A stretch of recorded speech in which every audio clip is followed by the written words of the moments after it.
Congress party తరఫున ఈ రోజుకి దాదాపుగా 5 సార్లు ఎలక్షన్ కమిషనర్ గారిని కలిసి పులివెందుల బై ఎలక్షన్ లో జరుగుతున్న అన్యాయాలు ఏ విధంగా అక్కడున్న పోలీసు కానివ్వండి, కలెక్టర్ కానివ్వండి, రెవెన్యూ సిబ్బంది కానివ్వండి, వైఎస్ఆర్ కాంగ్రెస్ పార్టీ నాయకుల్ని కార్యకర్తల్ని ఏ విధంగా ఇబ్బంది పెడుతున్నారు. అదేవిధంగా ప్రచారం కోసం వెళ్ళిన మా ఎమ్మెల్సీ గారిని, రమేష్ యాదవ్ గారిని, లేకపోతే మిగిలిన నాయకుల్ని దాడి చేసి చంపబోయిన సంఘటనలు కానివ్వండి.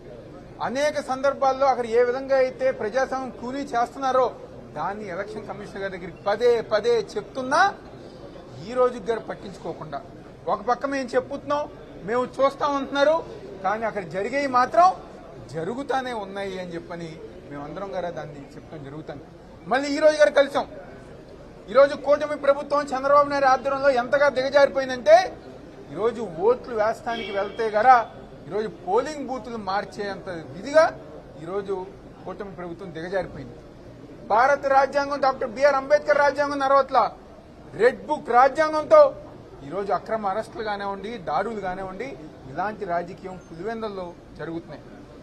డీఐజీ కానివ్వండి, ఎస్పీ కానివ్వండి, డీఎస్పీ కానివ్వండి, తెలుగుదేశం పార్టీ కార్యకర్తలాగా వాళ్ళ జెండా కప్పుకుని వాళ్ళ కండువాలు వేసుకుని వాళ్ళకన్నా దారుణంగా హీనంగా ఈరోజు అధికారులు మాట్లాడుతున్నారు.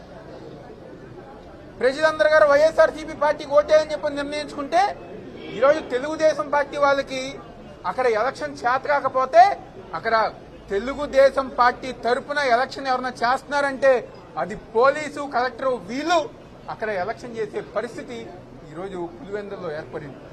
ఈరోజు ఎన్ని అడ్డంకులు ఇచ్చేసినా తప్పకుండా ప్రజాస్వామ్యం గెలుస్తుందని చెప్పని ఈరోజు మరొకసారి ఎలక్షన్ కమిషన్ దగ్గరికి వచ్చాం. ఎప్పటికైనా ఎలక్షన్ కమిషనర్ గారు పట్టించుకుని అక్కడ ఏం జరుగుతుంది అని చెప్పని సరి చేస్తారని చెప్పగా మేము అందరం ఆశాభావం వ్యక్తం చేస్తున్నాం.